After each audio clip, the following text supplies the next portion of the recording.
Hey everyone, welcome back to Pop Pop's Horsepower Shop. I'm Jeff. Finally, today, we're going to start assembly of the 305 to stick in the Chevy S10. Stay tuned.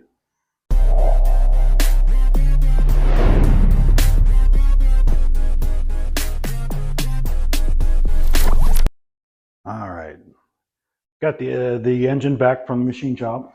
I know it's been a little while. Sometimes, unfortunately, life gets in the way and had to put on hold for a little bit, but we're going to work on getting this put together. It's all washed up, ready to go.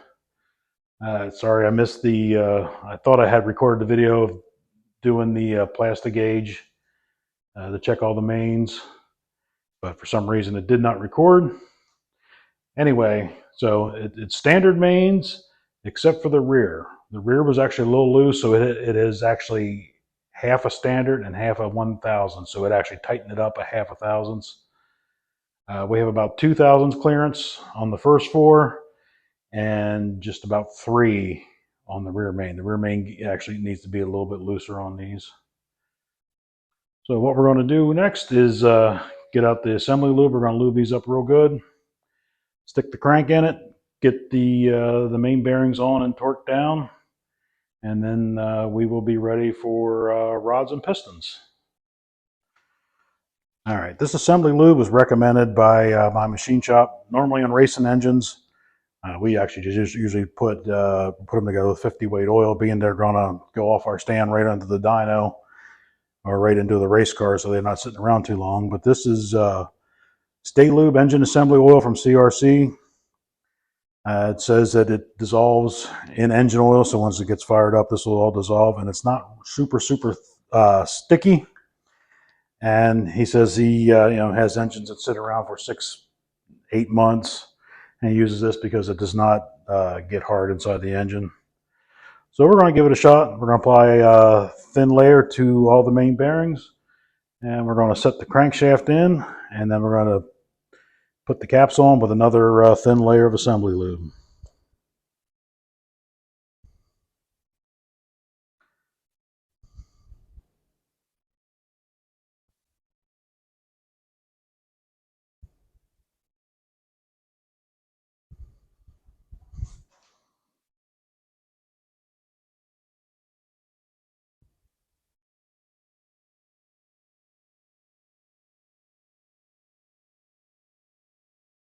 And on this back one, this one is your thrust, so let's be sure to get a little lube on the face of the thrust bearing.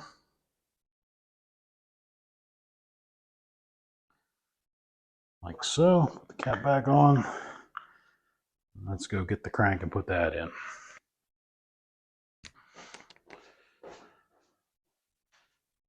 All right. Gently set the crank in. Try not to nick any of the main bearings we just put in. Very gently.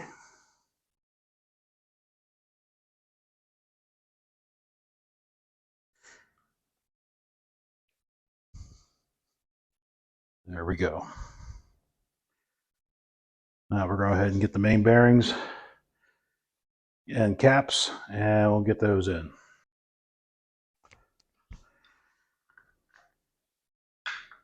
We're going to start off with the rear. We'll put that one on. Nothing gets tightened down very far just yet. We're going to torque them all down once they're all on. Then lube, then layer of lube. Now keep in mind, using an engine assembly lube, when you go to turn the crank over, it is going to spin harder than it would with just like a 50 weight engine oil. But it is quite a bit thicker, so it's going to turn harder. It's not a problem. It just, I had to get a screwdriver. It's just the way it is. Okay. You want to make sure it's flush. Now I don't put any on the bolts. I actually have just a little bit of 50 weight engine oil on the threads. We'll set that on there.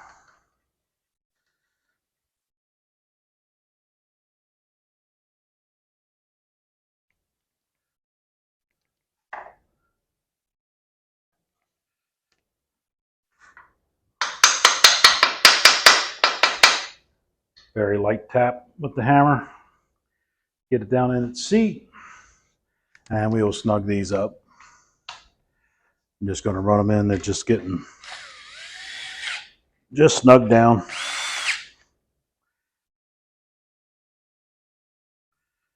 All right, we're going to go ahead and put the first one, number 1, on next. If you watch my teardown video, I said to make sure all your caps are numbered.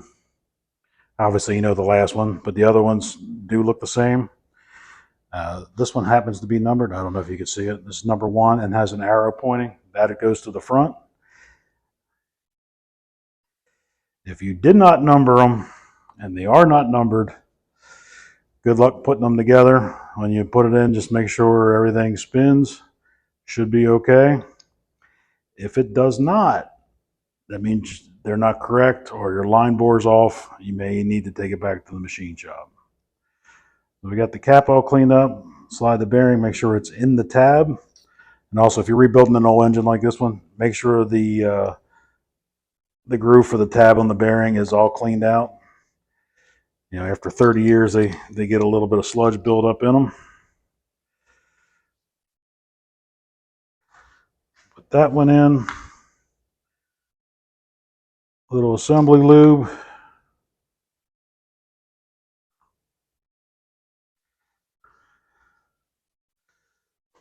Like that.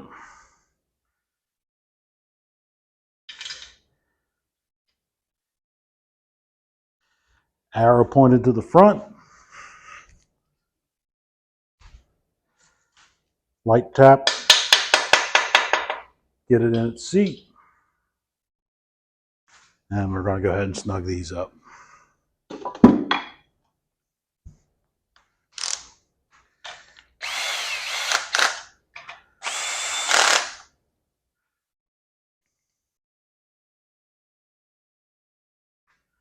All right, we're going to put number 2 on. Slide the bearing. I don't know if you can see it.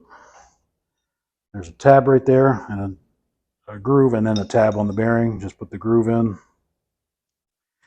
And it goes like that.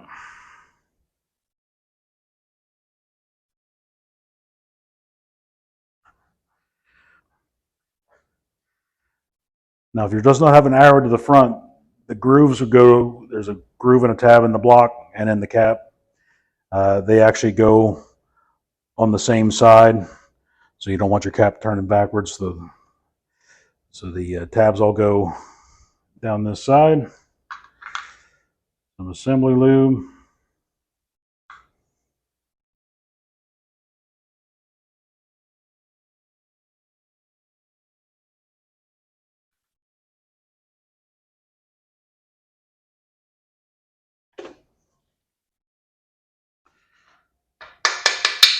Like tap. Get it in the seat.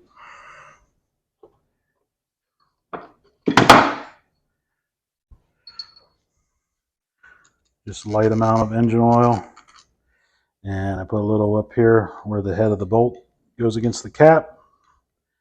That way it has a little more lubrication when it goes to be torqued. And we'll go ahead and snug these down.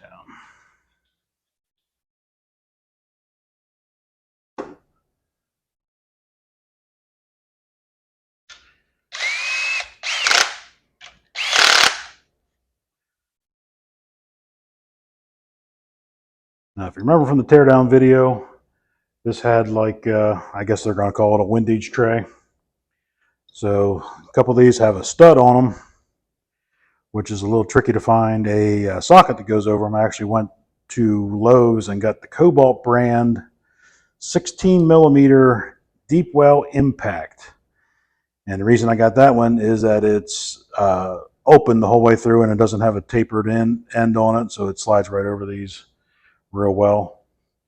So your middle, number 3, is going to have 2 studs on it. Number 4 has 1, and the last one actually goes through the oil pump bolt to hold the last one on. We will put that tray in when we put after we put the oil pump and everything on. So right now we're going to get the bearing in this one.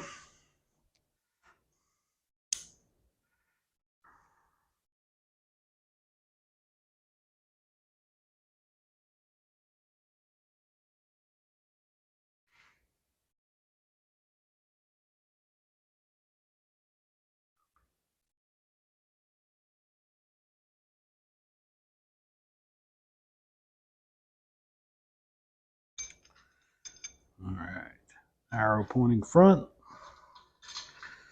Put this in.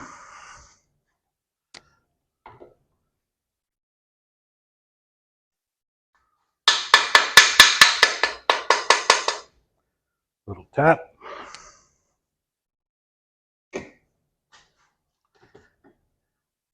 Little oil on the threads and on the head.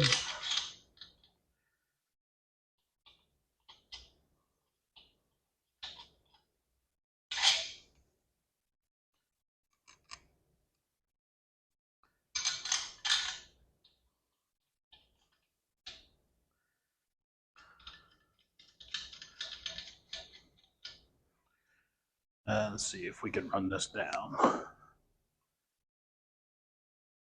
I don't know if this socket is deep enough. It is not. All right, cobalt 16 millimeter deep well. We're just going to gently run this in. One more.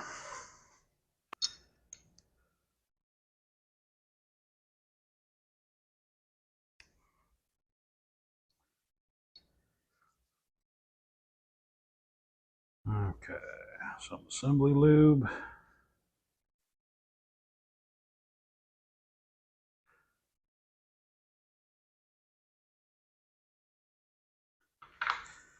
A little oil on the threads.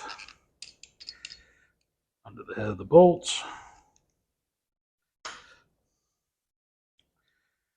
Now, number 4, the stud is on, which is my right, facing it here right at the moment.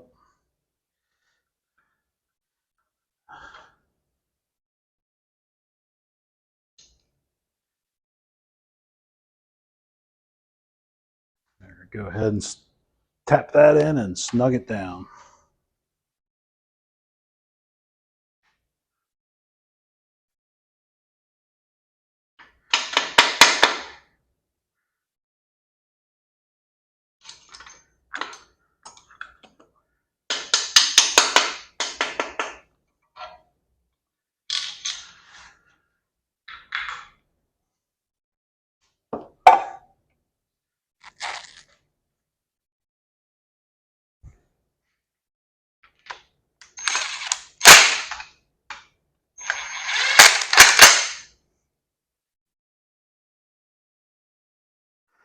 All right, now they're all in and snug. Here comes the controversial part of the video. This is the way my dad always kind of set the thrust. He is a National Sprint Car Hall of Fame mechanic and engine builder. So what he says works for me. Who am I to argue with that kind of success? So I just got a dead blow hammer. We're just gonna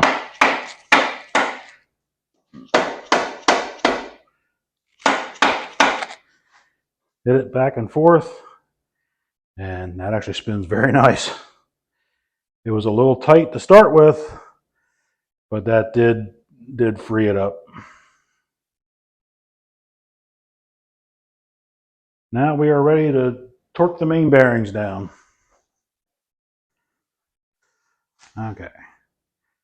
My son Michael actually got me this for Christmas. It's a gear wrench, digital torque wrench, super nice. It'll do a certain amount of angles or foot pounds. It's not super necessary to have one of these to build, especially a stock engine.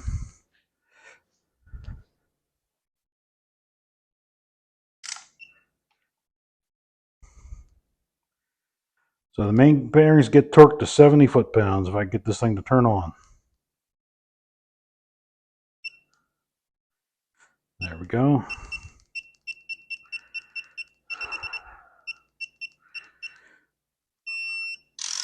All right. We're going to start with the middle one. We're going to pull them down snug on both sides. Actually, we're going to snug all these down a little bit.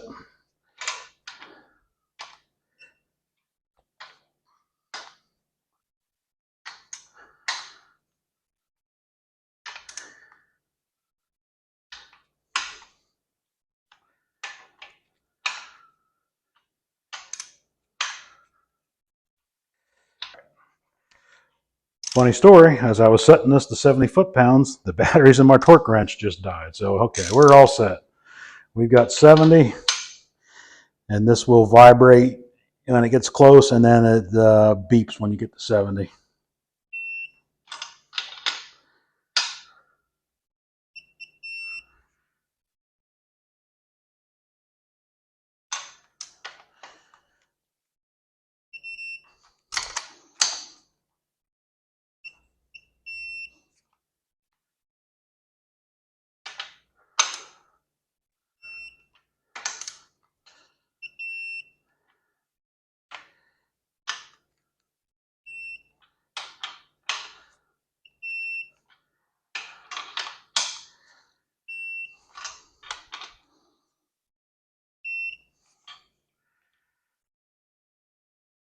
All right, still spins nice, and I always double check every time.